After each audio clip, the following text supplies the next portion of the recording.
இன்னைக்கு கொடுக்கப்பட்ட பகவானுடைய தென்னிந்திய பிரார்த்தனை மூலம் நமக்கு அவர் பகவான் சைத்தன்ய மகாபிரபு தென்னிந்தியாவுக்கு எப்படி இது பண்ணார், எதுக்காக அவர் வந்தார், என்ன இது பண்ணார் அப்படிங்கிற இந்த மிக ஒரு அருமையான வாய்ப்பு கொடுத்த என்னுடைய அருமையான சகோதரி சித்தச்சாரு மாதாஜி அவர்களுக்கும் மற்றும் அதை ஒருங்கிணைந்து அன்போடு அதாவது எல்லாரையும் அரவணைத்து அதை நடத்தின்னு போன்ற வெற்றிகரமாக நடத்திட்டு போற ஸ்ரீமண்டலின் சார்பாக ஸ்ரீ லலிதா மாதாஜியும் மற்றும் புவனா மாதாஜிக்கும் அடியனுடைய சிரம் தாழ்த்தி கோடி கோடி நமஸ்காரத்தை தெரிவிச்சுக்கிறேன். அதுவும் என்னுடைய சகோதரி சித்தச்சாரு மாதாஜிக்கு எனக்கு ஒரு அருமையான வாய்ப்பு கொடுத்த இந்த தளத்துக்கு நான் ரொம்ப பாக்கியம் பண்ணியிருக்கேன்னு நான் ரொம்ப இது பண்ணிக்கிறேன். குருவுடைய பிரார்த்தனை பண்ணிக்கிறேன் நானே. அதனால பகவான் கிருஷ்ணருடைய கிருபையினாலும் மற்றும் அனைத்து வைஷ்ணவர்கள் வைஷ்ணவிகளுடைய கிருபையினாலும் மற்றும் குருவுடைய கருணையினாலும் அடியேன் இன்னைக்கு இந்த ஒரு அருமையான பகவான் சைத்தன்ய மகாபிரபுவை பத்தி தென்னிந்தியா யாத்திரையை பற்றி சொல்வதற்கு வாய்ப்பு கொடுத்தமைக்கு மறுபடியும் அடியேனுடைய சிரம் தாழ்த்தி அனைத்து வைஷ்ணவர்களுக்கும் வைஷ்ணவிகளுக்கும் அடியேனுடைய சிரம் தாழ்த்தி நமஸ்காரத்தை தெரிவிச்சுக்கிறேன். ஹரே கிருஷ்ணா. ஒரு சின்ன கீர்த்தனோடு சவுத் இந்தியா பயணம் அப்படிங்கிற மாதிரி சின்ன கீர்த்தனோடு நம்ம இன்னைக்கு ஆரம்பிக்கலாம். இந்த பாகவதத்தோட இத்தனாவது பகுதிக்கு மறுபடியும் அழைத்து இதை பத்தி அடியனுக்கு தெரிந்தது கேட்டது ஸ்ரவணம் ஸ்மரணம் விஷ்ணு ஸ்மரணம் அப்படிங்கிற மாதிரி தெரிஞ்சதை உங்களோட பகிர்ந்துக்கலாம். ஹரே கிருஷ்ணா. நன்றி மாதாஜி.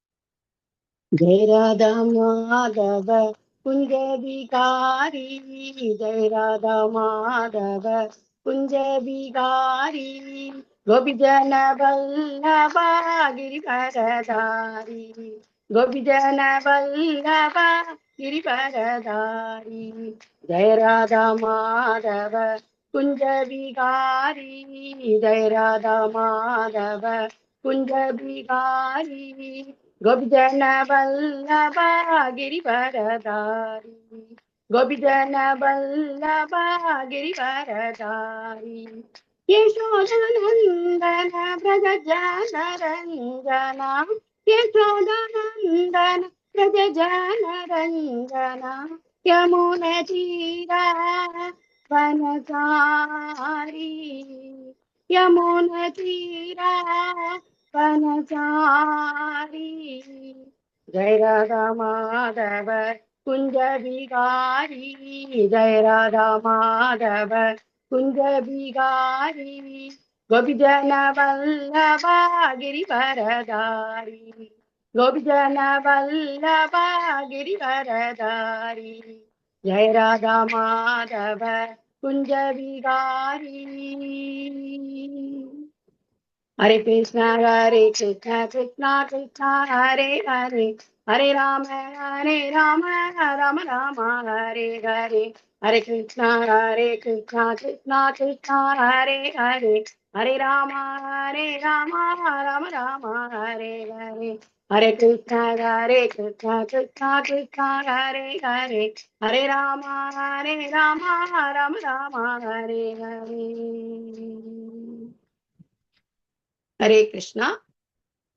மறுபடியும் இந்த ஒரு வாய்ப்பு கொடுத்தமைக்கு அனைத்து வைஷ்ணவர்களுக்கும் மூத்த வைஷ்ணவர்களுக்கும் வைஷ்ணவிகளுக்கும் அடியனுடைய நமஸ்காரத்தை தெரிவிச்சுட்டு இன்னைக்கு எல்லாருக்கும் பகவான் சைத்தன்ய மகாபிரபு ஒரு டிசைன் எல்லாருக்கும் சொல்லி கொடுத்ததை நம்ம இன்னைக்கு பகிர்ந்துக்கலாம்னு பார்த்துட்டு இருக்கோம். அதுக்கு பகவான் மற்றும் குரு மற்றும் அனைத்து வைஷ்ணவர்களுக்கும் அதுக்கான வாய்ப்பை கொடுத்து இது பண்ணதுக்கு நமக்கு இன்னைக்கு எல்லாருக்கும் உங்களுக்கு சொல்றது ஓரளவுக்காவது புரியணும். சைத்தன்ய மகாபிரபுடைய அவதாரம் என்னத்துக்கு, எதுக்காக அவர் சவுத் இந்தியா இதுக்கெல்லாம் வந்தார் அப்படிங்கிற மாதிரி விஷயங்கள்லாம் புரிஞ்சுக்கிறதுக்கும் நம்ம இன்னைக்கு சேர்ந்திருக்கோம். அதுக்கு முன்னாடி இன்னைக்கு ஒரு சின்ன பிரார்த்தனை ஸ்லோகம், அதை நம்ம முதல்ல பார்த்துடலாம். கௌரங்கா நித்யானந்தா, கௌரங்கா நித்யானந்தா, கௌரங்கா நித்யானந்தா, கௌரங்கா கௌரங்கா கௌரங்கா. ஹரே கிருஷ்ணா.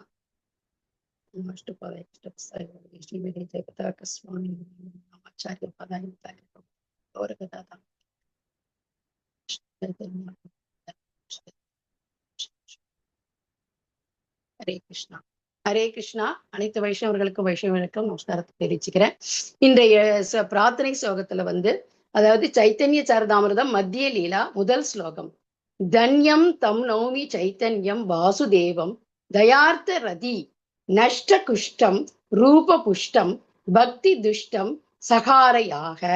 அதாவது அதாவது கிருஷ்ணதாஸ் கவிராஜ் கோஸ்வாமியால விவரிக்கப்பட்ட இந்த சைத்தன்ய சரிதாமிரதம்ங்கிறது வந்து நமக்கெல்லாம் கிடைச்சிருக்கு பாக்கியம். இன்னைக்கு நம்ம கிடைக்க போறது, நமக்கு இதெல்லாம் கேட்க போறோம் அப்படின்னா நம்ம வந்து ஏதோ ஒரு ஜென்மத்துல பகவானுக்கு பக்தி தொண்டு பண்ணதுனாலதான் இந்த பாக்கியம் வைஷ்ணவர்களுடைய சங்கமத்தோட இருந்துட்டு நம்ம இருக்கோம். இன்னைக்கு ஸ்ரீமண்டலி குழுவின் சார்பாக நம்ம எல்லாரும் இங்க கேட்டு இருக்கோம் அப்படின்னா அதுக்கு ரொம்ப பாக்கியம் பண்ணியிருக்கோம். இந்த இதுல வந்து கிருஷ்ணதாஸ் கவிராஜ் கோஸ்வாமி என்ன சொல்றாரு அப்படின்னா, தன்யம் நௌமி சைத்தன்யம் வாசுதேவம் தயாத்திரி நஷ்ட குஷ்டம் ரூப புஷ்டம் பக்தி துஷ்டம் சகாரயக. அதாவது வாசுதேவர் என்னும் பிராமணரின் மீது பெரும் கருணை கொண்டு அவரது தொழுநோயை குணப்படுத்தியவரும் அவரை பக்தி தொண்டில் திருப்தியடைய அழகிய மனிதராக மாற்றியவருமான பெருமைக்குரிய ஸ்ரீ சைத்தன்ய மகாபிரபுவிற்கு நான் எனது மரியாதைக்குரிய நமஸ்காரங்களை அர்ப்பணிக்கின்றேன் அப்படிங்கிற மாதிரியான தியான ஸ்லோகம். அதுக்கு அடுத்ததா ஜெய ஜெய ஸ்ரீ சைத்தன்ய ஜெய நித்யானந்தா ஜெய துவைத சந்திர ஜெய கௌர பக்த விருந்தா ஜெய ஜெய ஸ்ரீ சைத்தன்ய ஜெய நித்யானந்தா ஜெய துவைத சந்திர ஜெய கௌர பக்த விருந்தா. ஹரே கிருஷ்ண கிருஷ்ணா கிருஷ்ணா ஹரே ஹரே ஹரே ராம் ராம் ராம் ஹரே ஹரே. இதற்கு வந்து எல்லா புகழும் சைத்தன்ய மகாபிரபுவிற்கு உரித்ததாகட்டும், எல்லா புகழும் நித்யானந்த பிரபுவிற்கு உரித்ததாகட்டும், எல்லா புகழும் அத்வைத ஆச்சாரியாருக்கு உரித்ததாகட்டும், எல்லா புகழும் சைத்தன்ய மகாபிரபுவின் பக்தர்களுக்கு உரித்ததாகட்டும். பகவான் வந்து எப்போதுமே அவதாரம் பண்றப்ப எந்த புருஷ அவதாரம், லீல அவதாரம், குண அவதாரம் எதுவா இருந்தாலும் அவருடைய சகாக்களோட தான் அவர் வந்து நமக்கெல்லாம் சொல்லி கொடுக்கறதுக்கு வருவார். அவர் தனியா எப்போதுமே வரதில்லை. எப்போதுமே கிருஷ்ணர் அப்படின்னா ஆல் அட்ராக்டிவ். அவர் எப்போதுமே அவர்களுடைய சகாக்களோட தான் நமக்கு வந்து எல்லா விவரங்களை சொல்றதுக்கு வந்து அவர் அவதாரம் எடுப்பார். அப்படி பாக்குறப்ப அமிர்த பிரவாக பாஷ்யத்துல வந்து ஸ்ரீ பக்தி வினோத டாக்கூர் அவங்க வந்து மகாபிரபுவோட தென்னிந்திய சுற்றுப்பயணத்தை பற்றி சுருக்கமாக சொல்றாரு. என்ன அப்படின்னா என்ன நம்ம அப்படி பார்க்க போறோம் அப்படின்னா, அதாவது சைத்தன்ய சரிதாமிரதத்துல மத்திய லீலையில வந்து 7வது அத்தியாயத்துல ரொம்ப விவரமாக விளக்கப்பட்டிருக்கு. அந்த புத்தகங்கள் இருந்தா நீங்க வந்து மாதாஜி கிட்ட கேட்டோ, லலிதா மாதாஜி கிட்டோ, போனா மாதாஜி கிட்டோ கேட்டு நீங்க இது பண்ணிக்கலாம். அதை வந்து அந்த இன்னும் தெளிவா புரிஞ்சுக்க முடியும். இந்த கொடுக்கப்பட்ட கொஞ்ச நேரத்துல நம்ம ஓரளவுக்கு ரொம்பவும் முக்கியமான விஷயங்களை பற்றி நம்ம இன்னைக்கு பார்க்க போறோம். எல்லாரும் நம்ம வந்து இப்ப வந்து சைத்தன்ய மகாபிரபு வந்து சவுத் இந்தியா டூர் போன மாதிரி நம்ம இப்ப அந்த பயணத்துல கலந்துட்டோம் அப்படிங்கிற மாதிரி ஆல்ரெடி குருமகராஜ் சென்னையில வந்திருக்கார். அவரும் சவுத் இந்தியா சஃபாரிக்காக தான் மதுரைக்கு வரத்துக்காக வந்துட்டு இருக்காரு, இங்க இருக்கார். அந்த மாதிரி மூட்ல நம்ம இப்ப எல்லாரும் நம்ம இந்த பயணத்தை தொடருவோம் அப்படிங்கிறத பாக்குறப்ப சைத்தன்ய சரிதமத்துல 7வது இடத்துல இதை விளக்கப்பட்டிருக்கு. அதாவது சந்நியாசியம் ஏற்றுக்கொண்ட மகாபிரபு அவர்கள் ஜெகநாத் பூரி போய் அங்கிருந்து 4 மாதத்திலேயே வந்து அவர் என்ன பண்றார், தன்னுடைய தென்னிந்திய சுற்றுப்பயணத்தை ஆரம்பிக்கிறாரு. அவர் வந்து சந்நியாசம் வாங்கின ஏற்றுன்ற உடனேயே ஜெகநாத் பூரிக்கு போறாரு. அங்கிருந்து 4 மாசத்துல அவர் என்ன பண்றாரு, சவுத் இந்தியா டூர் போறதுக்காக அவர் வந்து சுற்றுப்பயணத்தை துவக்கிறார். அப்ப என்ன ஆகுறது அப்படின்னா, வைசாக மாதம் அப்ப வந்து தமிழ்ல வந்து தமிழ்நாட்டுல இருந்து சூரிய நாள்காட்டுல வந்து 2வது மாதமாக, அதாவது வைகாசி மாதம் அப்படின்னு சொல்லுவாங்க. இது மே மாதத்தின் நடுப்பகுதியிலிருந்து ஜூன் மாதத்தின் நடுப்பகுதி இது இந்த வைகாசி மாசம் அப்படிங்கிறது. அவர் வந்து தென்னிந்திய சுற்றுப்பயணத்தை வந்து துவங்குவதற்கு முன்னாடி சைத்தன்ய மகாபிரபு அவர் வந்து அவருடைய சகாக்கள் வந்து எல்லாரையுமே கூப்பிடுறாரு. எல்லாருமே, அவர் மட்டும் தனியா வரல, எல்லாருமே இப்ப நம்ம பார்த்த மாதிரி எல்லாருமே கூப்பிடுறார். ஜெய ஸ்ரீ கிருஷ்ணா சைத்தன்யா பிரபு நித்யானந்தா ஸ்ரீ அத்வைத கதாதர ஸ்ரீவாசாதி கௌரபக்த விருந்தா, இப்படி அவர் வந்து எல்லாரையும் கூட்டி பஞ்ச தத்துவா அப்படிம்போம். நம்ம மாயப்பூர் போயிருந்தெல்லாம் பார்க்கலாம். இங்க வந்து இஸ்கான் டெம்பிள்ல நம்ம பார்க்கலாம் கௌரா நித்தாய், நித்யானந்த பிரபு, கௌரா நித்தாய் இப்படிங்கிறதெல்லாம் நம்ம பார்க்கலாம். அப்படி அவர் வரப்ப என்ன பண்றாரு, எல்லாரையும் கூட்டின்னு வர்றாரு. உங்களை எல்லாம் நான் பிரிந்து செல்கிறேன் அப்படிங்கிற மாதிரி, இந்த பிரிவு என்னால தாங்க முடியாது அப்படின்னு அவர் சொல்றாரு.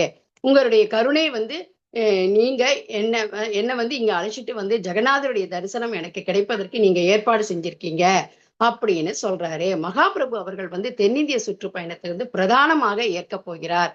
அந்த தென்னிந்திய சுற்றுப்பயணத்துக்கு ஏன் அவர் வரார், எதுக்காக அங்க வர்றார், அங்க இருந்துட்டு எல்லாமே சொல்லலாமே இல்லையா அப்படிங்கிற மாதிரி இந்த சம்சார சாகத்துல இருந்த நம்ம எல்லாரையும் இந்த இந்த இந்த துக்காலையும் அசாஸ்வதம் அப்படிங்கிற இந்த சம்சார சாதத்தை நம்ம எல்லாரையும் மீட்டு போறதுக்கு தான் கருணையோடு நமக்கு வந்து நம்ம எந்த ஒரு ஒரு தாய் எப்படி ஒரு குழந்தை எந்த தவறுகள் செய்தாலும் அதை பெருசுபடுத்தாம இது பண்றாங்களோ அந்த மாதிரி சைத்தன்ய மகாபிரபு கருணையை நமக்கு வழங்கி நம்மளை எல்லாம் கூட்டின்னு போறதுக்காக வந்திருக்கார். அப்படி பாக்குறப்ப அந்த நம்ம பார்க்கும்போது நம்மளுடைய சகாக்களிடம் அவர் சொல்றார், தன்னுடைய சகாக்கள்கிட்ட அவர் சொல்றார், நான் என்னுடைய சகோதரன் விஸ்வரூபத்தை தேடி போயின்னு இருக்கேன் அப்படிங்கிறார். அதனால தயவு செய்து என்னை மன்னிச்சிடணும், நான் தனிமையில தான் போகணும்னு விரும்புறேன் அப்படிங்கிறாரு மகாபிரபு. அதனால தயவு செஞ்சு என் கூட யாருமே வராதிங்க அப்படின்னு ரொம்ப பணிவாக கேட்கிறாரு. அப்ப நம்ம நம்ம வந்து திரும்ப வர வரைக்கும் தயவு செஞ்சு நீங்க எல்லாருமே ஜெகநாத் புரியிலே இருங்க அப்படி ஒரு விண்ணப்பத்தை மகாபிரபு வந்து அவர்களுடைய சகாக்கள்கிட்ட சொல்றாரு. அப்படி சொல்றப்ப ஆச்சாரியர்கள் வந்து அதுக்கு ஒரு அருமையான ஏன் அப்படி மகாபிரபு சொல்றாரு அப்படின்னு ஒரு அருமையான விளக்கத்தை வந்து தராங்க. அதாவது மகாபிரபு வந்து அவர்களுக்கு வந்து விஸ்வரூபன் இந்த பௌதீக வாழ்க்கையில வந்து முக்தி அடைந்திருப்பது தெரிஞ்சாலும் அறியாமையில் வெளிப்படுவது போல அவர் வந்து அங்கு காண்பிக்கிறாரு. அதாவது அவருடைய தென்னிந்திய சுற்றுப்பயணமே அறியாமையில் இருக்கக்கூடிய அனைவரும் விடுதலை செய்ய வேண்டும் அப்படிங்கிற நோக்கத்துக்காக தான் அவர் வந்து தென்னிந்திய பயணத்தை மேற்கொள்றாரு மகாபிரபு இந்த செய்தியை கேட்டவுடன் அதிர்ச்சி அடைந்த அனைத்து பக்தர்களும் சோகமாக இருந்த போதிலும் நித்யானந்த பிரபு வந்து நித்யானந்த பிரபுகள் வந்து இதை வந்து ஏத்துக்கிறதுக்கு மறுக்கிறாரு. ஏன் மறுக்கிறாரு அப்படின்னா, அது எப்படி எங்களால பொறுத்து கொள்ள முடியும், நீங்க தனியா போறது நாங்க விரும்பவே மாட்டோம் அப்படிங்கிறாரு. அப்படி இருக்கிறப்ப இந்த நித்யானந்த பிரபு வந்து அவங்கள வந்து வன்மையாக வந்து கண்டிக்கிறாரு. அதாவது மகாபிரபு வந்து அவர்கள் இந்த நிபந்தனையை ஏற்க மறுப்பு தெரிந்தாலும் நித்யானந்த பிரபு வந்து அவங்க சொல்றாங்க, நீங்க எப்பவுமே பகவானுடைய புனித நாமத்தை உச்சரித்து கொண்டே இருப்பவர். அதாவது ஸ்ரீமதி ராதாராணுடைய பாவத்துல அவர் வராரு. ஸ்ரீமதி ராதாராணி கிருஷ்ணா கிருஷ்ணான்னு சொல்லி பாரு, உனக்கு எவ்வளவு ஆனந்தம் கிடைக்கும் அப்படிங்கிறாங்க. அந்த இதை அனுபவிக்க கிருஷ்ணருக்கே அப்படியா அனுபவிக்கணும் அப்படிங்கிற ஒரு இதுல 5000 ஆண்டுகளுக்கு முன்னாடி 500 ஆண்டுகளுக்கு முன்னாடி சைத்தன்ய மகாபிரபுவா ஒரு டிசேபிளா ஒரு பக்தனாக அவதாரம் எடுக்கிறாரு.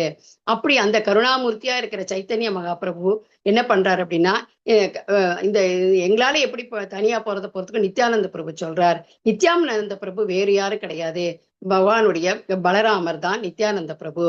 அது ஒவ்வொரு அவதாரத்திலும் ராம அவதாரத்துல லட்சுமணன் வரார், இந்த அவதாரத்துல கலியுகத்துல சைத்தன்ய மகன் நித்யானந்தர் வரார், கிருஷ்ணா பலராமா வரார், இப்படி ஒவ்வொரு அவதாரத்திலும் கூடவே இருக்கார் அவர்.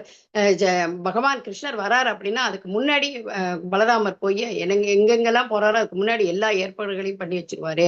அப்படி பாக்குறப்ப இந்த நீங்க தனியா போறது கூடாதுன்னு சொல்றப்ப அந்த மகாபிரபு ஏற்க மறுக்க நித்யானந்த சொல்லி, நீங்க எப்பவுமே பகவானுடைய புனித நாமத்தை சொல்லி நீங்க அப்படியே மூச்சு அடைஞ்சு விழுந்துருவீங்க, நீங்க உங்களுக்கு என்ன நடக்கிறதுனே தெரியாது அப்படிங்கிற மாதிரி நித்யானந்த நீங்க பகவானுடைய புனித நாமத்தை எப்போதுமே உச்சரிப்பீங்க, உங்களுக்கு பகவான் பிரேமையில் அப்பப்போ உணர்ச்சி வசப்பட்டு நீங்க மயங்கி விழுந்துடுவீங்க அப்படிங்கிறாரு. அப்படி இருக்கிறப்ப உங்களுடைய கைகள் ஜபமாலையை வச்சுட்டு இருக்கிறப்ப, ஜபமாலை எப்போதுமே வச்சுட்டு இருப்பார், ஜபமாலை வச்சுட்டு இருப்ப உங்களுக்கு தேவையான அத்தியாவசிய பொருட்கள் உங்களுடைய உடை கமண்டலம் இதையெல்லாம் எப்படி நீங்க எடுத்துட்டு போவீங்க, அதனால தயவு செஞ்சு கிருஷ்ணதாசனை உங்களோடு அனுப்புகிறேன் அப்படின்னு அவர் மன்றாடி வேண்டிக்கிறாரு. யாரு? நித்யானந்த பிரபு சைத்தன்ய மகாபிரபுவை பார்த்து மன்றாடி வேண்டிக்கிறாரு. அதை ஏற்றுக்கொண்ட மகாபிரபு அவர்கள் எல்லா பக்தர்களோட அங்கிருந்து சர்வபௌம பட்டாச்சாரியார் வீட்டுக்கு போறாரு. அப்படி போறப்ப அங்க போயிட்டு அவருடைய உத்தரவுக்காக காத்துட்டு இருக்காரு.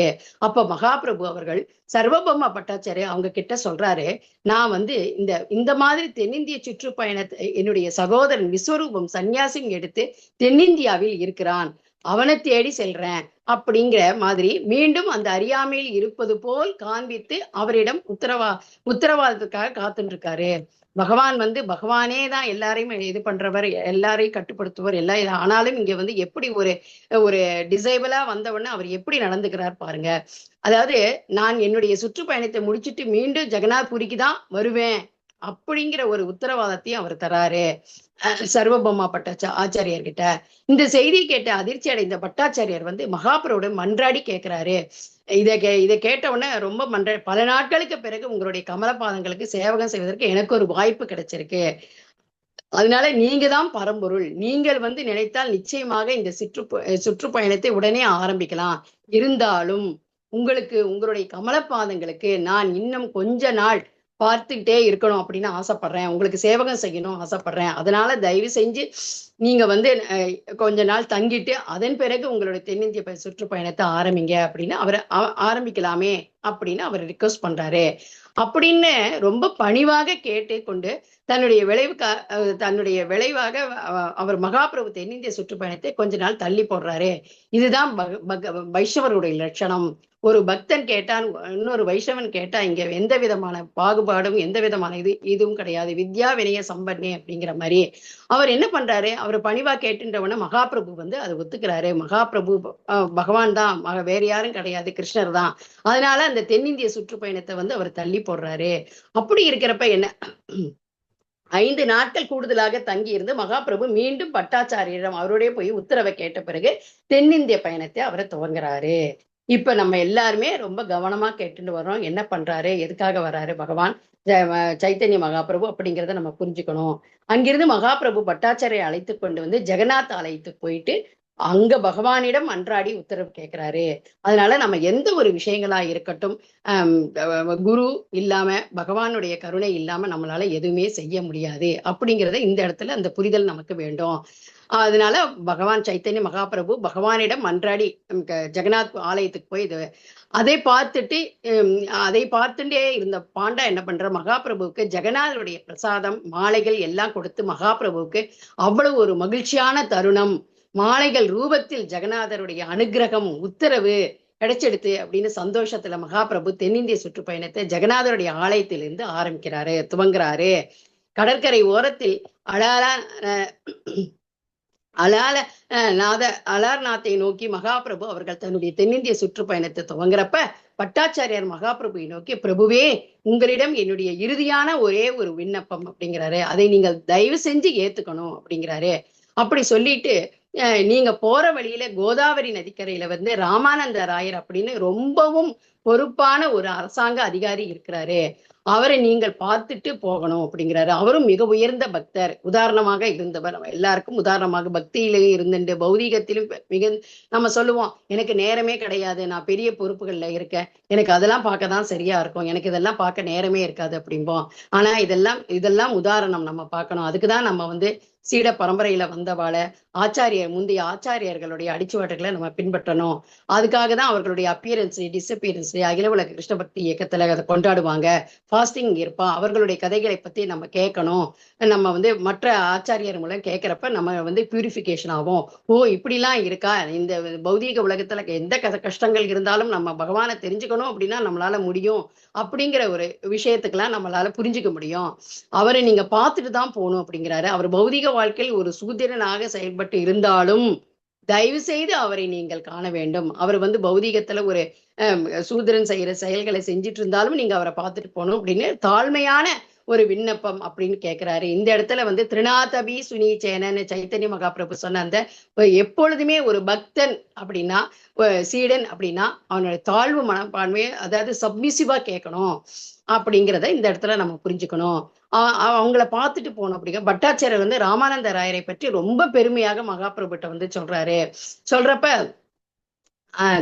இது அப்படி இருக்கிறப்ப என்ன ஆகுறது அப்படின்னா, அவங்களோட உறவை ஏற்படுத்திக் கொள்வதற்கு தகுதியானவர், எல்லா விதமான ஆன்மீக குணமும் பெற்றிருக்கிறவர். அவரு பௌதீகத்துல மட்டும் அவர் இது வசதியான இடத்துல போஸ்ட்ல இல்ல, அவர் ஆன்மீகத்திலையும் வந்து எல்லா தகுதியும் எல்லா விதமான ஆன்மீக ஞானமும் பெற்றிருக்கக்கூடியவர் அப்படின்னு அவரை வந்து குளோரிஃபை பண்றாரு. எப்போதுமே நம்ம வந்து வைஷ்ணவர்களை வந்து குளோரிஃபை பண்ணணும். குளோரிஃபை வந்து நம்ம வந்து ஏதாவது அவங்களை பத்தி ஃபால் ஃபைண்டிங் சொல்லணும்னா நமக்கு லட்சம் கடன்னு வாயிலேருந்து வரும். ஆனா ஒருத்தரை பத்தி நம்ம வந்து நல்ல விஷயங்கள் அவளை பத்தி சொல்லுங்கன்னா நமக்கு 1 2 சொல்லலாமா வேணாமா யோசனைகளோட 1 2 சொல்லுவோம், அவ்வளவுதான் முடியும். ஆனா இந்த இடத்துல வந்து ஒரு வைஷ்ணவர் வந்து இன்னொரு வைஷ்ணவரை வந்து புகழ்ந்து அவரை நீங்க பார்த்துட்டு போகணும் அப்படிங்கிறார். மிகச்சிறந்த பக்தர். அவ்வளவு பெருமையான பட்டாச்சாரியர் மகாபிரபுவிடம் சொல்றாரு. மகாபிரபு வந்து அவர்கள் நிச்சயமாக உன்னுடைய இந்த கோரிக்கை நான் ஏத்துக்கிறேன் அப்படின்னு சொல்லிட்டு பட்டாச்சாரியரை தழுவிக்கிறாரு. தன்னுடைய பயணத்தை துவங்குறாரு. பட்டாச்சாரியரை வந்து இந்த பிரிவு தாங்க முடியாமல் மயக்கம் போட்டு கீழே விழுந்தாலும் அதை கண்டுகொள்ளாமல் மகாபிரபு தன்னுடைய பயணத்தை துவங்குறார். இந்த இடத்துல நம்ம வந்து அட்டாச்மெண்ட் கூடாது. நம்ம வந்து அதுக்குதான் சன்னியாசிகள்லாம் பார்த்தோம்னா ஒரு நாள் அதுக்கு மேல ஒரு இடத்துல தங்க மாட்டாங்க. அந்த இடத்துல நமக்காக அவங்க கவனிக்கிறாங்க, நமக்காக பிரசாதம் பண்ணி கொடுக்குறாங்க அப்படின்னு அவங்க மேல ஒரு இந்த இடத்துல நம்ம அதை புரிஞ்சுக்கணும். மகாபிரபு வந்து அவர் வந்து மயக்கம் எழுந்து விழுந்தாலும் இவர் பிரிஞ்சு போறாரே அப்படின்னு அந்த அவர் வந்து என்ன பண்றாரு, அவருடைய தன்னுடைய பயணத்தை துவங்குறாரு. இப்படி வந்து மகாபிரபு வந்து பட்டாச்சாரியருக்கு நினைவு திரும்பி அவரை பார்த்துட்டு போயிருக்கலாம் அப்படின்னு நினைக்கிறாரு. ஆனாலும் இந்த சுற்றுப்பயணத்தின் மீது எவ்வளவு ஆவலோடு இருக்கிறாரு அப்படிங்கிற ஒரு விஷயம் எதையுமே அங்க பார்க்காமல் அவர் வந்து மகாபிரபு வந்து இடத்தை விட்டு உடனே போயிடுறாரு. ஏன்னா அவருக்கு வந்து வருத்தம் இருந்தாலும் அதை வந்து காமிச்சுக்காம கிளம்புறாரு. இது பார்க்கவங்களுக்கு வந்து ஒரு மாதிரி தோன்றினாலும் இந்த ஆன்மீகத்தின் உன்னதமான நிலையில் இருப்பவர்களுக்கு பௌதீக தாக்கம் எதுவுமே கிடையாது அப்படிங்கிறத நம்ம இந்த இடத்துல புரிஞ்சுக்கணும். ஒவ்வொரு இடத்துலயும் நம்ம சொல்றப்ப இந்த மாதிரி வார்த்தைகள்லாம் நம்ம சொல்றப்ப அந்த இடத்துல புரிஞ்சுக்கணும். நம்ம புரிஞ்சுக்கலைன்னா எந்த விதமான பிரயோஜனமும் இல்லை. அப்படி இந்த உண்மையாக சொல்ல போனா இப்பதான் சைத்தன்ய மகாபிரபுடைய தென்னிந்திய சுற்றுப்பயணம் ஆரம்பிக்கிறது. இப்ப இதுவரைக்கும் நம்ம கேட்டது எல்லாமே, அனுபவித்தது எல்லாமே அவர் புறப்படுவதற்கு முன்பு எப்படி ஒவ்வொருவருடைய மனநிலை இருந்தது. அதாவது ஒரு ட்ரைலர் மாதிரி, எப்படி நமக்கு புரியுற மாதிரி இன்னும் சொல்லணும் அப்படின்னா ஒரு ட்ரைலர் மாதிரி, சினிமா பாக்குறதுக்கு முன்னாடி ஒரு ட்ரைலர் பார்ப்பாங்க இல்லையா, அந்த மாதிரி பகவானினுடைய சுற்றுப்பயணம் இங்கிருந்துதான் ஆரம்பிக்கிறது. சைத்தன்ய மகாபிரபு வந்து முதல்ல போன இடம் வந்து அலார்நாத், அதாவது ஜெகநாத் போயிருக்கிற எல்லாருக்குமே இந்த இடம் அலார்நாத் தெரியும், இந்த கோயில் தெரியும். அந்த கோயில் உள்ள போய் இருக்கிறவங்களுக்கு அங்க பார்க்கலாம். மகாபிரபு அந்த ஒரு உச்சக்கட்ட ஆன்மீக பரவசத்துல மகாபிரபு வந்து அந்த பரவசத்துல அந்த கருங்கல் அதுல அவர் வந்து தண்டவத் பிரணாம் பண்றப்ப அந்த உடம்பினுடைய அங்க அடையாளங்கள் எல்லாமே அந்த கல்லுல பதிஞ்சிருக்கும். இன்னைக்கும் போனீங்கன்னா நம்ம எல்லாருமே பார்க்கலாம். எத்தனை பேர் பார்த்திருக்கீங்கன்னு தெரியல, ஆனாலும் மனசுல சங்கல்பம் எடுத்துக்கங்க. கண்டிப்பா அந்த இடத்துல ஜெகநாத் புரிக்கு போயிட்டு அலார்நாத் போய் சைத்தன்ய மகாபிரபுடைய அந்த உன்னத பக்தி அந்த பரவசத்தை, அதாவது அன்பான அந்த மாதுரிய ரசத்தை நம்ம பார்க்கணும் அப்படின்னா அந்த உடம்பினுடைய அங்கடயங்கள் எல்லாமே அந்த கல்லுல பதிஞ்சிருக்கும். அதை நம்ம அந்த அளவிற்கு அந்த பரவசம் அந்த கல்லு வந்து அந்த சூடு அந்த பிம்பம் இப்பவும் அந்த கோயிலை நம்ம பார்த்தா நம்ம போய் பார்க்கலாம், எப்ப வேணாலும் போய் பார்க்கலாம். அந்த ஆலயத்தில் வந்து சைத்தன்ய மகாபிரபு உச்சக்கட்ட பரவசத்துல வந்து நாட்டியம் ஆடுறாரு, பகவானுடைய நாமத்தை சொல்லிட்டு. அதை பார்க்க வந்த ஊர் மக்கள் எல்லாருமே என்ன பண்றாங்க, அவருடைய அழகுல மயங்கி, அவ்வளவு ஆஜானுபாவம் உயரமா இருப்பாரு, கோல்டன் கலர்ல ஸ்ரீமதி ராதாராணியோட கலர்ல அவங்களுடைய பாவத்துல வந்ததுனால அப்படி ஒரு நாட்டியம் ஆடுறப்ப அங்க இருக்கிறவங்க எல்லாருமே பரவச நிலையில இருந்தாங்க. அப்படி இருக்கிறப்ப எப்படி ராசலீலை வந்து பகவான் வந்து ராசலீலை பண்றப்ப பகவான் கிருஷ்ணர் வந்து அங்க வந்து இந்த ராசலீலையப்ப ஆனந்தமாக டான்ஸ் பண்ணிட்டு இருக்காங்க இல்லையா, அந்த மாதிரி கோபியர்கள் வந்து நாட்டியம் ஆடுறப்ப அந்த இடத்த விட்டு திரும்ப அவங்க வீட்டுக்கு போகணும் யாருக்குமே தோணல.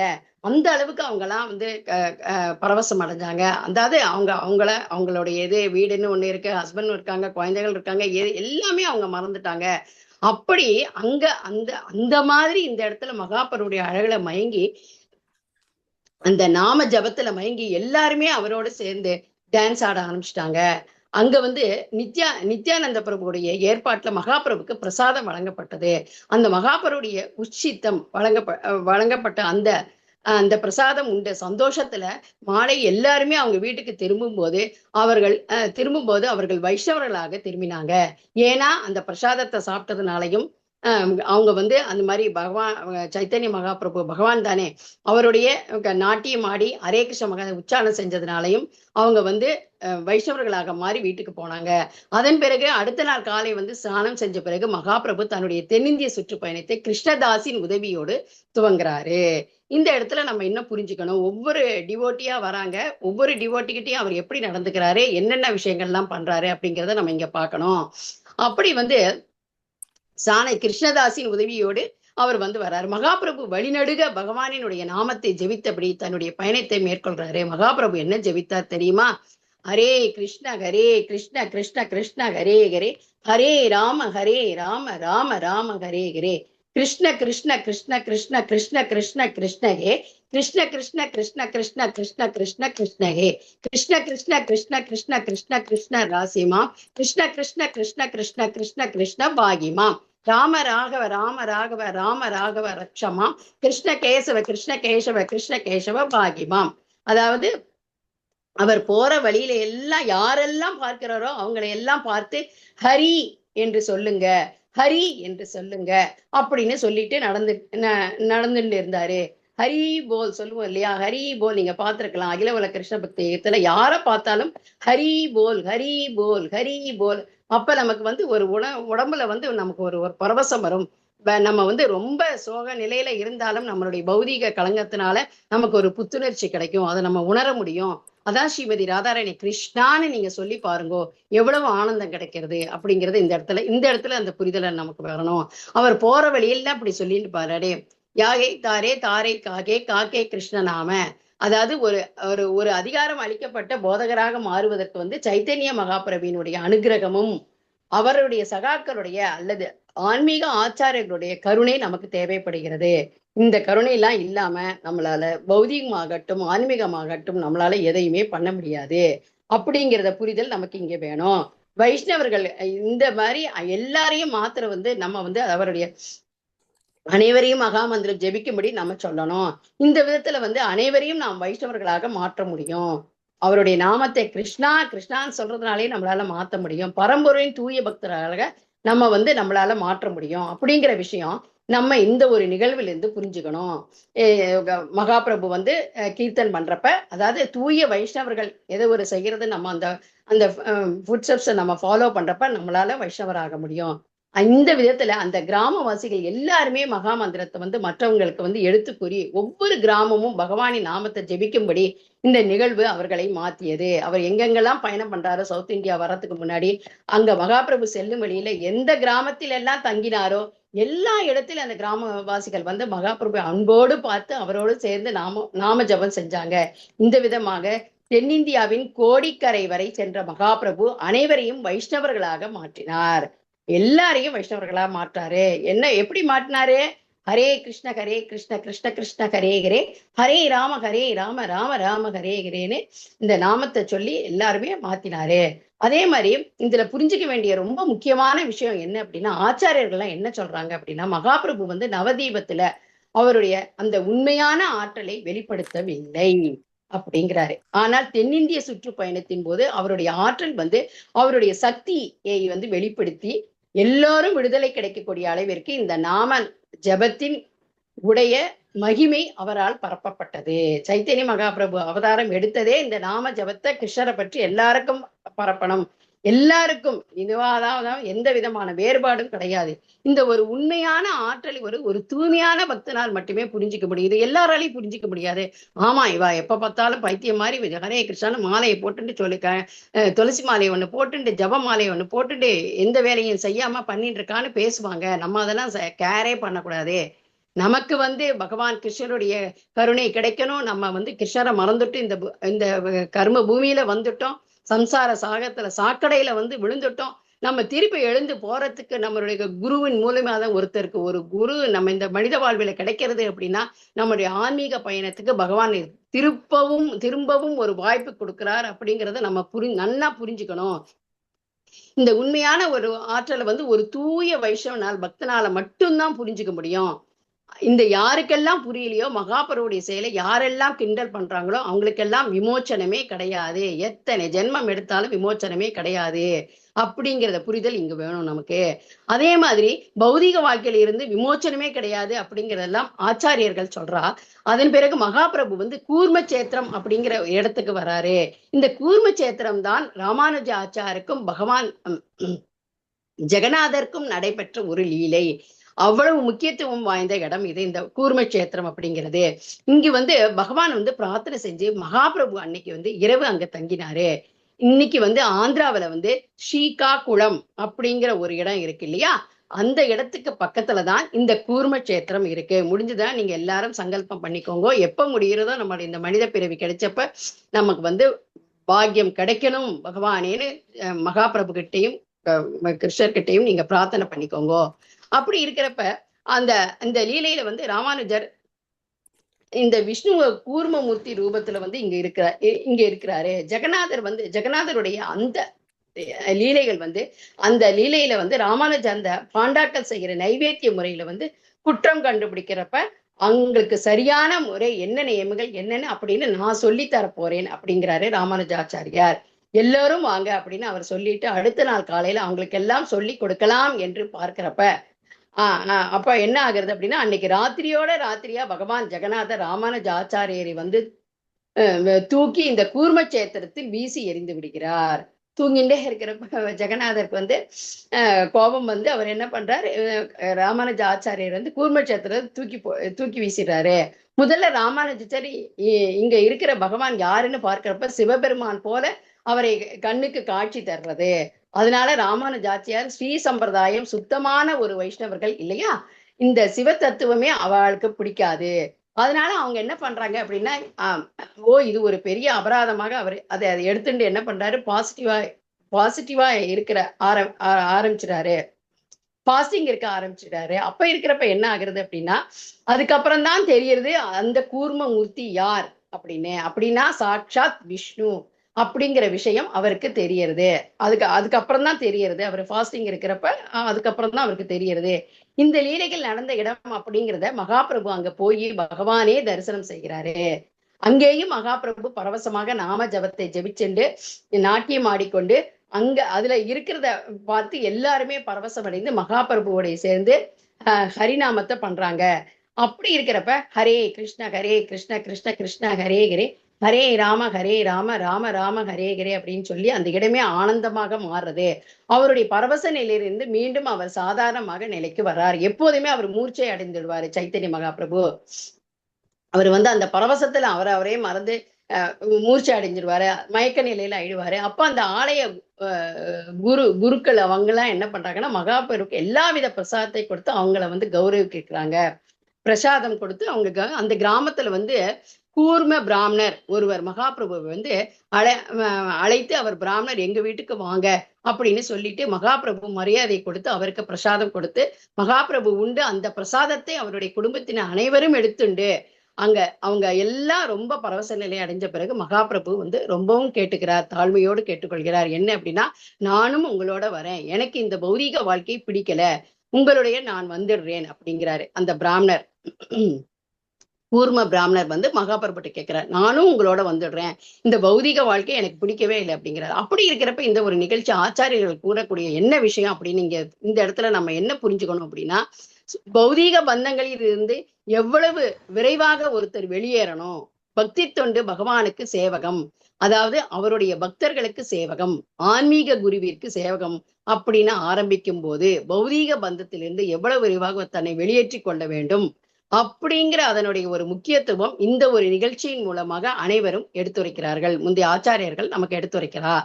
அந்த பிராமணருடைய விண்ணப்பத்தை மகாபிரபு ஏற்றுக்கொள்ளாமல், நீங்க உங்க கிரகஸ்த ஆசிரமத்தில் இருந்துட்டே நாம ஜபம் ஜெபித்து பகவானுக்கு பக்தி தொண்டு ஆற்ற வேண்டும் அப்படிங்கிறாரு. அப்படிங்கிற ஒரு அறிவுரையை அவர் சொல்றாரு. இந்த அறிவுரை அவருக்கு மட்டுமல்ல, கிரகஸ்தாசிரமல இருக்கக்கூடிய எல்லாருமே, துறவரம் அப்படிங்கிறது அவசியமே கிடையாது. நம்ம கிரகஸ்தாசிரமத்துல இருந்துட்டு கல்யாணம் எதுக்கு பண்ணிக்கிறோம், கிருஷ்ண பக்தியில குழந்தைகள் எதுக்கு இது பண்றோம், கிருஷ்ண பக்தியில அந்த குழந்தைகளை எடுத்துன்னு வந்து உலகம் முழுக்க கிருஷ்ண பக்தியை நம்ம பரப்பணும் அப்படிங்கிறதுக்கு தான் இந்த கல்யாணம், இந்த குழந்தைகள், இந்த விஷயங்கள் எல்லாம். இது மாதிரி நிறைய சம்ஸ்காரங்கள் இருக்கு. இதுதான் பகவத்கீதையில வந்து பகவான் ஸ்ரீ கிருஷ்ணர் பாகவதத்துல பல்வேறு இடங்களில சொல்லியிருக்காரு. அதாவது இந்த இடத்துல வந்து இந்த கிரகசாஸ்திரம் முக்கியத்துவம் அப்படிங்கிற மாதிரி பகவானே பற்றிய போதனை செய்வதன் மூலமாக நாம் எல்லாருமே ஆன்மீக ஆச்சாரியர்களாக மாற முடியும். இதுதான் நம்ம அகில உலக கிருஷ்ண பக்திய ரொம்பவும் நுணுக்கமான அணுகுமுறை. இதை எல்லாருக்குமே டக்குன்னு புரிஞ்சுக்க முடியாது. எப்ப பார்த்தாலும் இதே சொல்லிட்டு இருக்காளே அப்படின்னு தோணும்.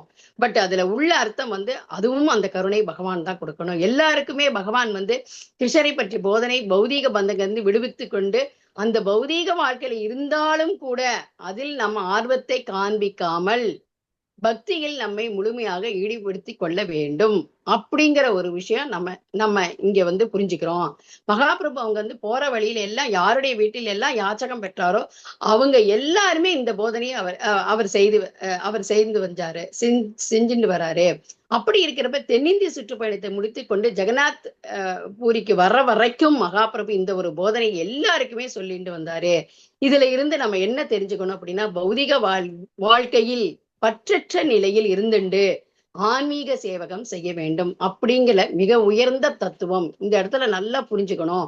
நம்ம வந்து தூக்கம் வந்தாலும் நம்மளுடைய பௌதிக விஷயங்கள் எல்லாம் நினைக்காம, இது ஒரு முக்கியமான தருணம், நமக்கு வாய்ப்பு கிடைச்சிருக்கு. நம்ம இந்த ஒரு இந்த ஆன்மீக பிளைட்ல நம்மளால ஏற முடியாது இருந்தாலும் நமக்கு கூப்பிட்டு கொடுத்துருக்கா, விசா கொடுத்துருக்கா, டிக்கெட் கொடுத்து நம்மளை கூட்டின்னு போறேங்கிறா அப்படிங்கிற ஒரு எண்ணத்தோட நம்ம இந்த விஷயங்கள் எல்லாம் நம்ம புரிஞ்சுக்கணும். இந்த தத்துவங்கள்லாம் புரிஞ்சுக்கணும். வைஷ்ணவர்களோட இருந்தாதான் இந்த தத்துவங்கள்லாம் நம்மளால புரிஞ்சுக்க முடியும். அதர்வைஸ் நாமளாவே எதுவுமே முடியாது. நான் என்ற பௌதீக அகந்தையால நம்மளால எதுவுமே பண்ண முடியாது. அதே மாதிரி இரவு நேரங்கள் ஆலயங்களை தங்கிட்டு காலையில வந்து ஸ்நானம் செஞ்ச பிறகு மகாபிரபு தன்னோட பயணத்தை வந்து தொடங்குறது வழக்கமாக வச்சுட்டு இருந்தாரு. அது மாதிரி அந்த கூர்ம பிராமணருக்கு விடையளித்த மகாபிரபு அடுத்து பார்த்தவர் வாசுதேவன் அப்படிங்கிற ஒரு பிராமணனை பாக்குறாரு. அந்த வாசுதேவன் அந்த பிராமணனுக்கு தொழுநோய் ரொம்ப அதிக அளவுல இருந்தது. அந்த நோய் கிருமிகள் வந்து புழுக்கள் அப்படியே கீழே விழுந்தா கூட அதை எடுத்து திரும்ப அவருடைய உடம்பிலேயே வச்சுக்கிற அளவுக்கு தன்னுணர்வு பெற்றவர், செல்ஃப் ரியலைஸ்டு பர்சன். அதாவது நான் உடல் அல்ல ஆத்மா, ஷீலா பிரபுபாதர் சொன்ன மாதிரி அதை உணர்ந்தவர், தன்னுணர்வு பெற்றவர். மகாபிரபு வந்திருக்காரு அப்படிங்கிற விஷயத்த வந்து தெரிஞ்ச உடனே அந்த வாசுதேவன் ஒரு நாள் காலை பொழுதுல மகாபிரபுவை சந்திக்கிறதுக்காக அவர் வராரு. அப்ப மகாபிரபு அந்த கூர்ம பிராமணர் வீட்டிலிருந்து போயிட்டாரு அப்படிங்கிற விஷயம் வாசுதேவனுக்கு தெரியல. அப்ப வந்து அங்க வந்து மகாபிரபு காணவில்லையே அப்படின்னு அவர் வருத்தப்பட்டு மயக்கம் போட்டு கீழே விழறப்ப நம்ம பார்க்க முடியலையே, நம்ம பகவானை பார்க்க முடியலையே அப்படின்னு மயக்கம் போட்டு கீழே விழற மகாபிரபு வந்து அங்க தோன்றாரு. அப்படியே அந்த வாசுதேவன் ஆற தழுவுறாரு. மகாபிரபு அங்க வராரு, வந்து அவரை அப்படியே தழுவிக்கிறாரு. மகாபிரபுடைய அந்த உடல் ஸ்பரிசம் அவர் மீது பட்ட உடனேயே அந்த தொழுநோயிலிருந்து முழுமையாக குணமடைகிறார் அவரு. இதுல இருந்து நம்ம என்ன தெரிஞ்சுக்கணும்னா, பகவான் வந்து அவன் தொழுநோய் வந்தவன் இது வந்தவன் எதுவும் பார்க்கல, அவருடைய ஸ்பரிசம் அவர் மேல பட்ட உடனேயே அவருக்கு வந்து அந்த எல்லாமே குணமடைஞ்சிடுது. தன்னுடைய உடம்புல இருக்கிற அந்த நோய்கள் எல்லாமே அழிந்து அவர் ஒரு அழகான உருவம் கிடைத்தவுடன் வாசுதேவன் மகிழ்ச்சியில வந்து ஸ்ரீமத் பாகவத்திலிருந்து ஒரு ஸ்லோகத்தை பாட ஆரம்பிக்கிறாரு. இந்த ஸ்லோகத்தை யார் பாடுறாங்க அப்படின்னா, சுதாமா துவாரகையில் வந்து பகவான் கிருஷ்ணரை பார்க்கும்போது பாடிய ஒரு அற்புதமான ஒரு ஸ்லோகம். இது வந்து 10வது ஸ்கந்தத்துல 89வது அத்தியாயத்துல 16வது ஸ்லோகமா இருக்கு. அதனுடைய அர்த்தம் என்ன அப்படின்னா, நான் யார்? நான் பாவம் செய்த ஒரு ஏழையான பிராமணன். நண்பன் பகவான் கிருஷ்ணர் என்பவர் யார்? அவர் பரம்பொருள், பரமபுருஷர், ஐஸ்வரங்கள் அனைத்தும் பெற்றிருப்பவர். அவர் வந்து என்னை வந்து ஆற தழுவுகிறார் அப்படிங்கிற இந்த ஸ்லோகம் சுதாமா வந்து பகவான் கிருஷ்ணர் அந்த துவாரக லீலை நடைபெற்றிருப்பதை இப்ப இந்த வாசுதேவ பிராமணர் வந்து பகவான் சைத்தன்ய மகாபிரபு தன்னை ஆற தழுவும் போது அந்த ஸ்லோகத்தை வந்து இங்க பாடுறாரு. அப்படிங்கிறப்ப நம்ம அந்த ஸ்லோகத்தை வந்து இங்க பாடுறாரு அப்படிங்கிறது நமக்கு புரிதல் வேணும். அதாவது திவ்ய பாப்யம் குவ கிருஷ்ண ஸ்ரீ நித்யனகே பிரம்ம பந்தூர் இஸ் சம்யு பாப்யம் பரிம் விதாக அப்படிங்கிறது வரும். அப்படிங்கிறது தான் இந்த ஸ்லோகம். நீங்க நோட் பண்ணி வச்சுட்டு அதுக்கப்புறமா கூட இதை படிச்சு பார்க்கலாம் நிதானமா. அப்படி அங்க வாசுதேவன் வந்து தொடர்ந்து சொல்றாரு, பகவானே இது போன்ற ஒரு கருணை ஒரு சாதாரண ஜீவராட்சியால் நம்மளால காண்பிக்க முடியாது. நீங்க வந்து பரம்பொருள், நீங்களே முழுமுதற் கடவுள், உங்களால் மட்டும்தான் இந்த கருணையை வழங்க முடியும் அப்படிங்கிற மாதிரி இந்த புரிதலோட என்னுடைய இந்த நிலையை வந்து பார்த்தால் பாவம் செய்தவன் கூட அருகில் வருவதற்கு யோசனை பண்ணுவான். இந்த மாதிரி நான் இருக்கிறப்ப இந்த மாதிரி தொழுநோயாளருக்கு யோசிப்பான். ஆனா இந்த ஒரு சுதந்திரமான நடத்தை முழுமுதற் கடவினால் மட்டுமே காண்பிக்க முடியும் அப்படிங்கிறது இங்க புகழ்ந்து பாடுறாரு. அவர் மேலும் சொல்றாரு, பகவானே என்னுடைய உடல் அழகாக மாறியுடன் எனக்கு கர்வம் உண்டாகி விடுமோ அப்படிங்கிற பயம் எனக்கு இருக்கு அப்படிங்கிறாரு. இவ்வளவு நாள் தொழுநோயா இருந்தனால ஒரு தாழ்வு மனப்பன்முடைய தனியா, ஆனா இப்ப எனக்கு அழகு வந்தவுடனே அந்த ஒரு கர்வம் வந்துருமோன்னு அப்படிங்கிற ஒரு கவலையை வந்து கூறுறப்ப மகாபிரபு அவர்கள் தொடர்ந்து நாம ஜபத்தை செய்து கொண்டே இரு, உனக்கு வந்து இது போன்ற ஒரு கர்வம் எப்போதுமே ஏற்படாது. அதுக்குதான் நாம ஜபம் ஒன்றே போரும். நமக்கு இருக்கிற அனைத்து வியாதிகளுக்கும் நாம ஜபம் ஒன்றே போரும். நம்ம வேற எந்த மருத்துவரையோ எந்த விஷயத்தையோ ஹோமியோபதி அலோபதி அந்தபதி எந்தபதி எந்த பதியும் பார்க்க வேண்டாம். பகவான் கிருஷ்ணரை பார்த்தா போறோம், சைத்தன்ய மகாபிரபுடைய பின்பற்றினா போறோம் நம்ம அப்படிங்கறது புரிஞ்சுக்கணும். அப்படிங்கிற ஒரு கவலையே உனக்கு வேண்டாம். ராம நாமத்தை ஹரே கிருஷ்ண மகாமந்திரத்தை சொல்லிண்டே இருக்குன்னு இரு அப்படின்னு மகாபிரபு வந்து அவருக்கு சொல்றார். அதே மாதிரி மகாபிரபு வாசுதேவ பிராமணனுக்கு வந்து போதனை செய்யறார். இந்த வாசுதேவனுடைய தொழுநோயிலிருந்து அவனை மீட்டெடுத்ததால அந்த தொழுநோயை அகற்றின மகாபிரபுக்கு வாசுதேவாமிருத பிரதா அப்படிங்கிற ஒரு பேரும் சர்வபௌம பட்டாச்சாரியார் இயற்ற ஒரு பாடல்ல கூடப்பட்டிருக்கு. இந்த வாசுதேவர அந்த பிராமணருக்கு இந்த வியாதியிலேருந்து வெளிவந்து இந்த தென்னிந்திய சுற்றுப்பயணத்துல ஆரம்ப கட்டமாக மகாபிரபு வந்து கூர்ம தேசத்துல அங்குள்ள கூர்மா அப்படிங்கிற ஒரு பிராமணன் வாசுதேவன் அப்படிங்கிற ஒரு பிராமணருக்கும் பௌதிக வாழ்க்கையில இருந்து விடுதலை கொடுத்து இந்த அற்புதமான லீலையை நாம் தெரிஞ்சுட்டு இருக்கோம் இன்னைக்கு. இதை நல்லா ஞாபகம் வச்சுக்கணும். ஸ்ரத்தா ஹரியே லைல காரே ஸ்ரவண ஆச்சாரியே மிலேயே தாரே சைத்தன்ய சாரேன. இந்த ஸ்லோகத்துல எப்படி சொல்லி இருக்குன்னா, எவன் ஒருவன் மகாபிரபு அவர்களுடைய லீலைகளை ஸ்ரத்தையுடன் நம்பிக்கையுடன் கேட்டால் நிச்சயமாக அவருடைய தாமரை பாதங்களில் கமல பாதங்களில் விரைவில் நம்மளால தஞ்சம் அடைய முடியும். சர்வதர்மான் பரிட்சத்திய மாமேவம் சரணம் பிரஜன் சொல்றார் பகவான். ஆனா நமக்கு வந்து நம்பிக்கை அவ்வளவு முழு நம்பிக்கை இல்லை. எல்லா தர்மங்களையும் விட்டுட்டு என்கிட்ட வந்துடும், என்கிட்ட சரணடைஞ்சிடும், கவலைப்படாத நான் பாத்துக்கிறேன், பயப்படாத அப்படிங்கிறார். ஆனாலும் நமக்கு என்ன ஆகிறது, இந்த எந்த ஒரு ஜீவாத்மாவுக்கும் அது பயம் இருக்கு. ஏன்னா அந்த அளவுக்கு நம்பிக்கை இல்லை. அவர் சொல்றாரு இத வந்து அதாவது இதை வந்து ஸ்ரத்தையா நம்ம இது பண்றப்ப நம்மளால முடியும் அப்படின்னு. இதை எழுதிய கிருஷ்ணதாச கவிராஜ கோஸ்வாமி வந்து உடைய ஒரு பணிவு என்ன அப்படின்னு நம்ம புரிஞ்சுக்கணும் அப்படின்னா, அதாவது அவர் கோர்றார், மகாபிரபு உடைய ஆரம்பம் முடிவு நீலைகள் என்ன அப்படிங்கிறது எனக்கு தெரியாது. நான் அவர் கூட இருந்த மிகப்பெரிய சகாக்கள் மிக உன்னதமான ஆன்மீகவாதிகள் கூற்றில் இருந்து சிலவற்றை நான் எழுதியிருக்கேன் அப்படின்னு கிருஷ்ணதாஸ் கவிராஜ் சொல்றாரு. இது மாதிரி நான் அதுல இருந்து ஒரு சிலது எனக்கு புரிஞ்சது நான் எழுதியிருக்கேன் அப்படின்னு அவருடைய பணிவான ஒரு அணுமுறை இந்த ஒரு அத்தியாயத்துல வந்து அவர் சொல்லியிருக்காரு. அதன் பிறகு அதாவது மத்தியிலே முதல் அத்தியாயத்துல ஸ்லோகம் பார்த்தோம் இல்லையா, அதுல சொல்லியிருக்காரு. அதன் பிறகு மகாபிரபு தன்னுடைய தென்னிந்திய பயணத்தை தொடர்றப்ப என்ன ஆகுறது அப்படின்னா, ராமானந்த ராயரை வந்து சந்திக்கும் போது ஒரு நிகழ்ச்சியை வந்து நம்ம தெரிஞ்சு கொள்ள இருக்கோம். என்ன அப்படின்னா, கோதாவரி கரையை அடைவதற்கு முன்னாடி வந்து அதாவது வித்யா நகரம், அது ஒரு அழகான நகரம். அது அங்க போறதுக்கு முன்னாடி மகாபிரபு வழியில வந்து ஜாத நரசிங்க அப்படிங்கிற ஒரு ஆலயத்துக்கு சென்று பகவானே தரிசனம் செய்த பிறகு அவருடைய பயணம் தொடர்றது, திருப்பி தென்னிந்திய பயணம். அப்ப வழியில இந்த வித்யாநகரத்தை அவர் வந்து கடக்க விரும்புறாரு.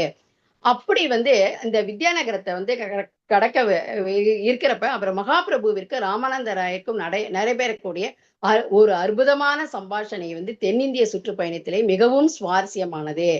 அப்படி ஒரு கட்டமாக இது பார்க்கப்படுகிறது. இருக்கிறதுலயே வந்து இது இந்த தென்னிந்திய இதுக்குப்படி போறப்ப என்ன ஆகுறது, மகாபிரபுக்கும் ராமானந்த ராயருக்கும் இதெல்லாம் முன்னாடி இருந்த ஆச்சாரியர்கள் பக்தர்கள் பற்றிய விஷயங்கள் நம்ம இன்னைக்கு பாக்குறோம். ஹெவி சப்ஜெக்ட் தான், ஒரு முறைக்கு 2 முறை கேட்டாதான் இது புரியும்.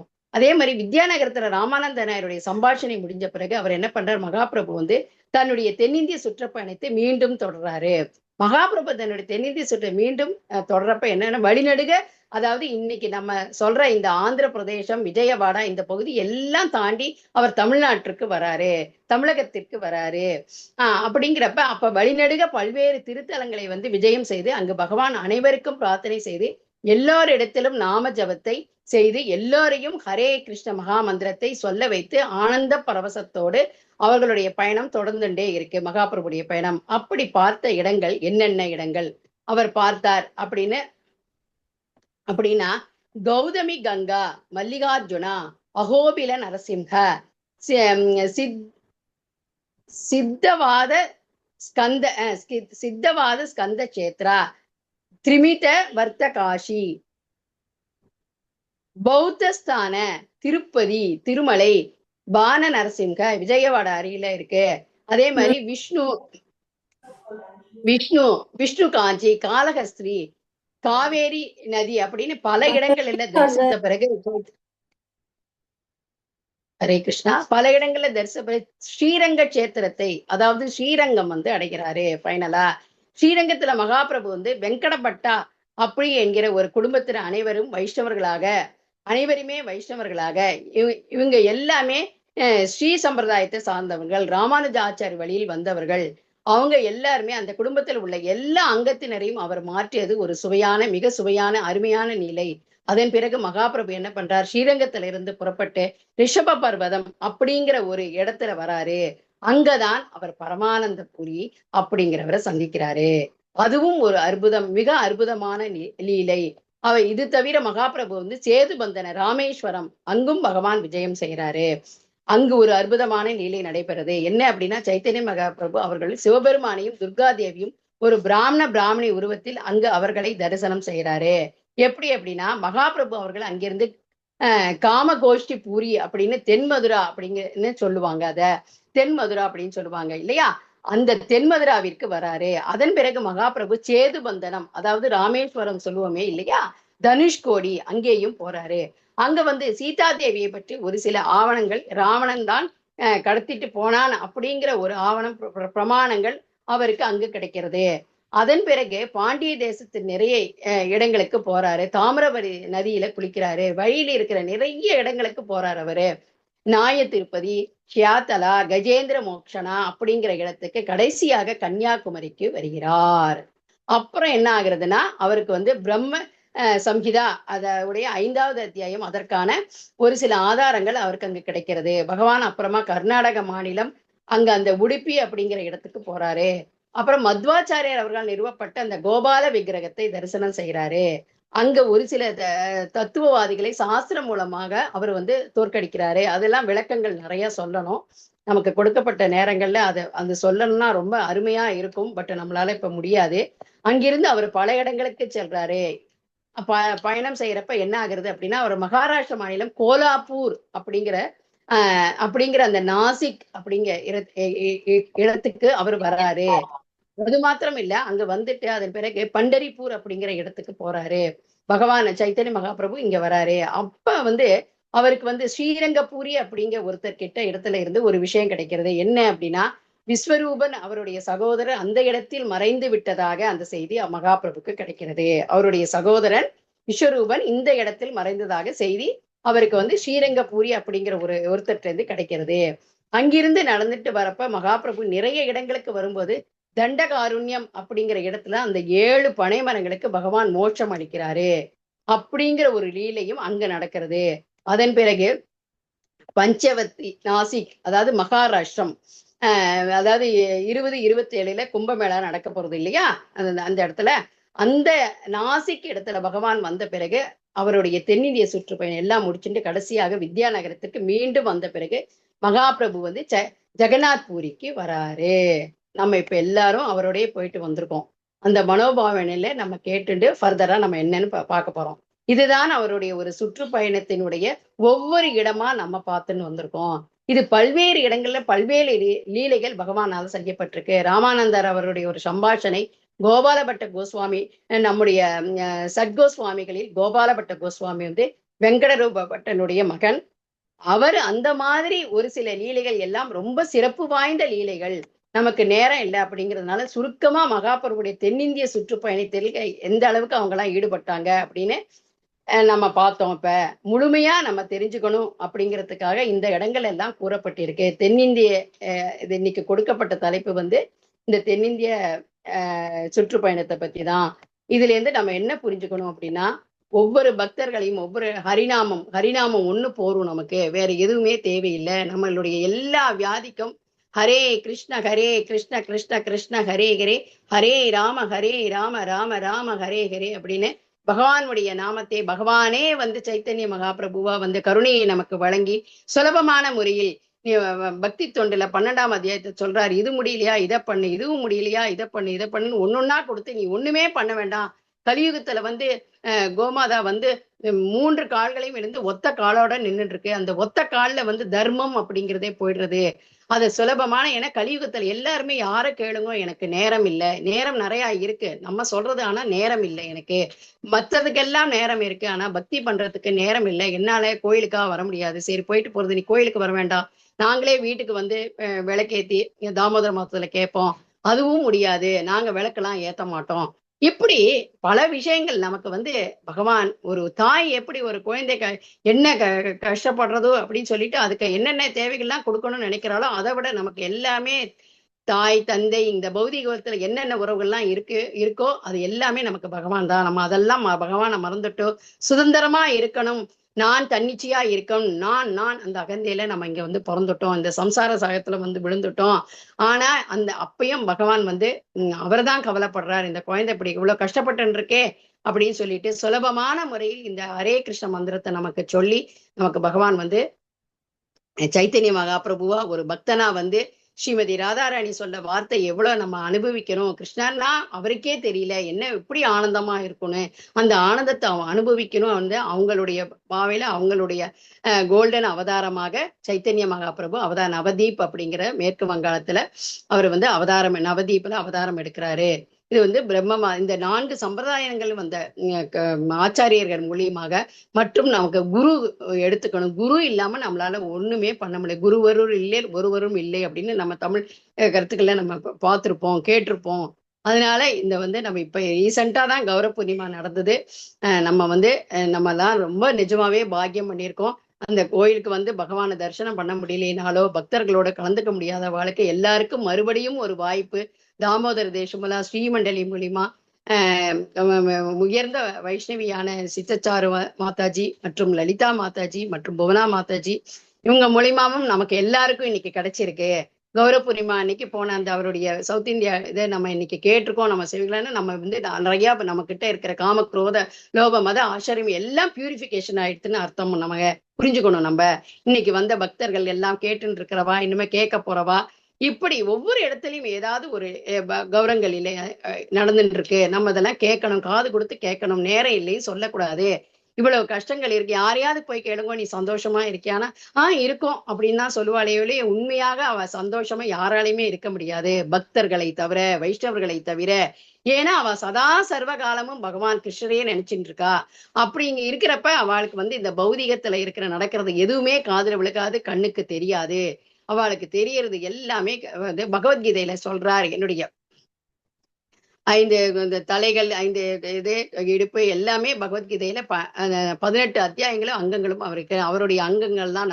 நமக்குன்னு எதுவுமே கிடையாது, இதெல்லாம் நம்ம புரிஞ்சுக்கணும்.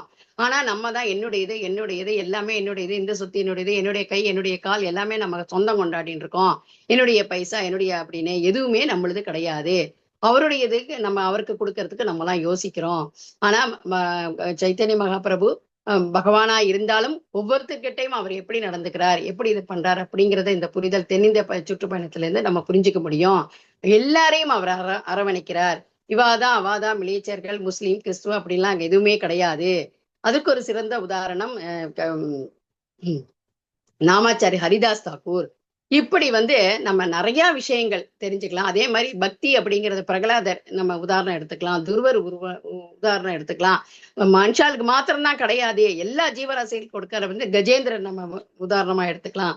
கஜேந்திரன் வந்து அவரை கூப்பிட்ட உடனே ஆதி மூலமே அப்படின்னு கூப்பிட்ட உடனே அவர் ருக்மணியோட இதுல இருக்கிறப்ப அந்தபுரத்துல இருக்கிறப்ப அவருடைய அங்கவஸ்திரம் கூட இது இல்லாம அந்த அவருடைய வாகனத்தை கூட அவர் எதிர்பார்க்காம அவர் என்ன பண்றார், வேகமா கிளம்பி வர்றார். அதுக்கப்புறம் தான் கருடன் வந்து சேர்ந்து இது பண்ணிட்டு வர்றார். அந்த மாதிரி பகவான் வந்து கருணாமூர்த்தியா இருக்கார். அவர் ஒரு அந்த அன்பு மட்டும்தான் எதிர்பார்க்கிறார். அதனாலதான் பகவத்கீதால 9.24 பத்திரம் புஷ்பம் பலம் தேவம் யோமே பக்தா பரிஷதி, அன்போட எனக்கு ஒரு பூவோ இலையோ கொடுக்க சொல்றார். அன்பு, அந்த அன்புக்காக தான் நம்ம எல்லாருமே இது பண்ணியிருக்கோம். அதான் சனாதன தர்மம். மற்றபடி ஜாதி மதமோ எதுவுமே கிடையாது. இந்த சனாதனம் ஒருத்தருக்கு ஒருத்தர் அன்போட நம்ம சேவை செய்யணும். பௌதீகமா இருந்தாலும் சரி ஆன்மீகமா இருந்தாலும் சரி அவளுக்கு வந்து இந்த ஹரே கிருஷ்ணா மந்திரம் சொல்லி கொடுக்கணும், ஹரே கிருஷ்ண பிரசாதத்தை கொடுக்கணும். கிருஷ்ண பிரசாதத்தை எவ்வளவு நம்ம நம்ம சொந்தக்காராக இதுல வராட்டினாலும் அவளுக்கு வீட்டுக்கு கூப்பிட்டு கிருஷ்ண பிரசாதத்தை போடணும். இப்படிங்கிற ஒரு பாவம் நமக்கு மனோநிலை வரணும். வந்தால் இந்த மாதிரி ஒரு மனோநிலை வந்தால் ஒழிய நம்மளால இந்த சம்சார சாகத்திலிருந்து முடியவே முடியாது, வெளியேறவே முடியாது. இந்த கடல்லையே இருந்து மீண்டும் மீண்டும் மேலையும் கீழையும் பிறப்பு எடுத்து கர்மங்களை சேர்த்துண்டு நம்ம போயிட்டு வந்துட்டு இருப்போம். அப்படிங்கிறதுனால பகவானே வந்து சொன்னதை கௌரங்கா நித்யானந்தா கௌரங்கா நித்யானந்தா கௌரங்கா நித்யானந்தா அப்படின்னு மிக அருமையான இந்த ஒரு தென்னிந்திய சுற்றுப்பயணத்தை பற்றி வாய்ப்பு கொடுத்த மறுபடியும் நான் என்னுடைய கோடி கோடி நமஸ்காரத்தை நன்றியை தெரிவிச்சுக்கிறேன். என்னுடைய அருமையான சகோதரியான சித்தச்சாரு மாதாஜி மற்றும் லலிதா மாதாஜி மற்றும் புவனா மாதாஜிக்கு என்னுடைய சிறந்த நமஸ்காரத்தை தெரிவித்து வணக்கத்தை தெரிவிச்சுக்கிறேன். ஹரே கிருஷ்ண கிருஷ்ண கிருஷ்ண ஹரே ஹரே, ஹரே ராம ராம ராம ஹரே ஹரே. ஹரே கிருஷ்ணா மாதாஜி. நன்றி மாதாஜி.